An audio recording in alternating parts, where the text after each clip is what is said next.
So that's me when I used to live in London, trying to make ends meet as a filmmaker, until one day I saw the light and decided to get rid of all the junk in my life, reducing it to just the things I needed to do what I had always dreamed of, to travel the world endlessly making films. So I said goodbye to my friends and family and set out on my great big adventure. What I have learned is that when you let go of your fears and relentlessly pursue your creativity in every aspect of your life, the universe will find a way for you to live your dream. Less than a year later, I met my perfect partner on a bus in Thailand, and now we have the perfect baby too.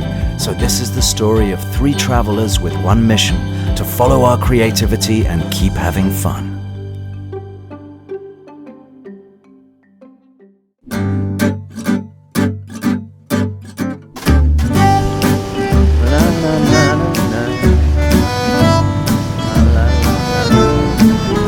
So there it is. I had a fear of scooters, motorbikes, and driving generally.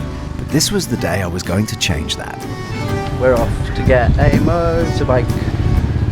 I'm gonna be a motorbike driver, yeah. First time. How hard can it be, right? These are my options. Yeah, I think it's one. The Honda Scoopy. Exciting bit. What's my colour?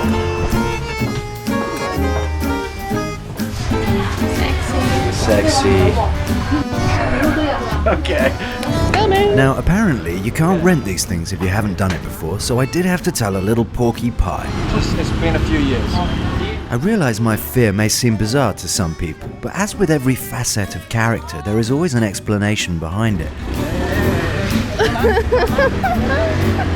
When I was a child, my family and I were in a pretty serious car crash, and a few years later my uncle lost the ability to walk due to a motorbike accident. Most recently, an old boss of mine lost his best friend for the same reason and quit riding his motorbike altogether as a consequence. Yeah, but have a first run without me. Sorry. With a helmet. Oh. With a helmet. And here comes lie number 2. You can drive before? Yes. Long time. There were, of course, important lies that needed to be told in order for me to conquer my fear. So there you have it. Live on moving time-lapse. Siamese first ride.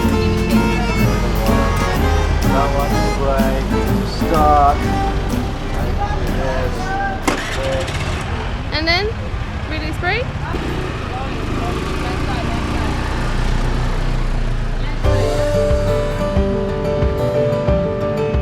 No big surprises, it took me all of about 30 seconds to find a sufficient level of confidence for my weekend pie. First time! I'm doing it! I mean, just look at me. I'm so happy I can't stop smiling. Yep, it feels good to conquer your fears. Clearly, having wheels was essential to getting around in this part of the world. Finally, I had a shiny new set to call my own. Well, for the week anyway.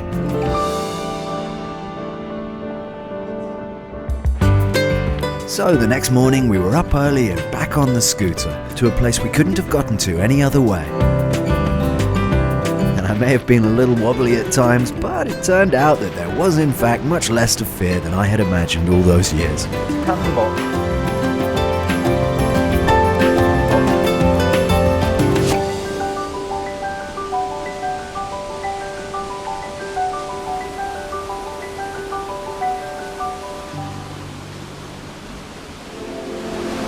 Whoa.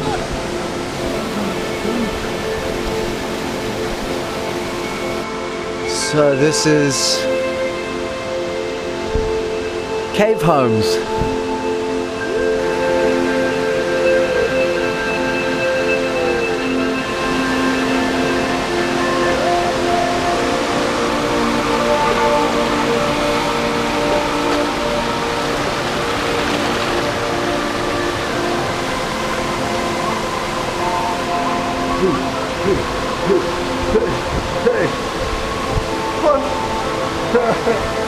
Easy.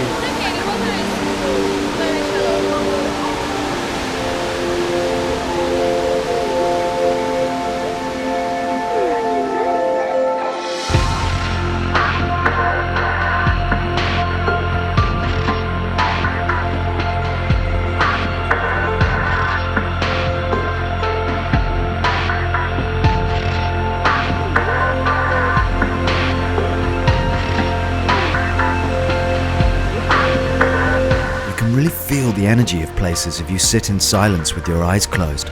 And this place was like nothing I had felt before. The absolute perfection of nature was dripping from every rock and every plant.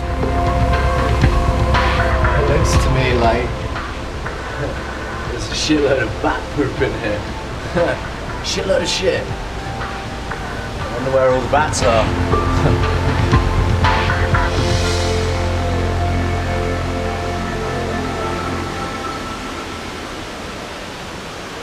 Gonna sit here for a little bit. I could think of worse places to chill. Have a spot of breakfast, a spot of sun gazing. Oh, yes, yes, yes. Baby bananas, any left?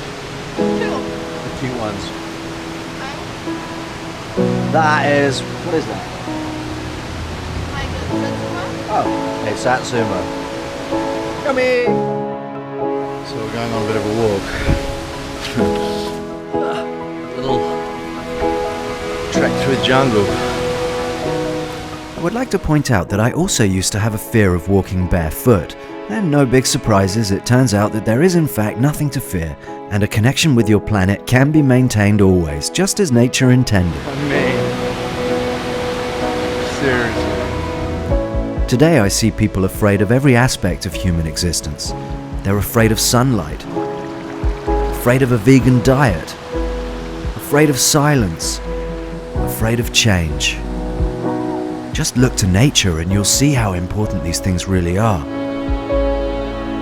Nature always has the answers, my friends. Oh, it's just out of this world. It's like it's from a film. I suppose it is. This film. I would say that most of us still have irrational fears based on words and events that happened so long ago we barely even remember them anymore. It's not hard to run on autopilot. What is much harder is to sit in silence long enough to identify the source of your fears, and having recognized them, turn towards them and willingly release them. I know we're just talking about riding a scooter here, but to me it was a big deal, and I learned that day that courage was not the absence of fear, but the triumph over it. The brave man is not he who does not feel afraid, but he who conquers that fear.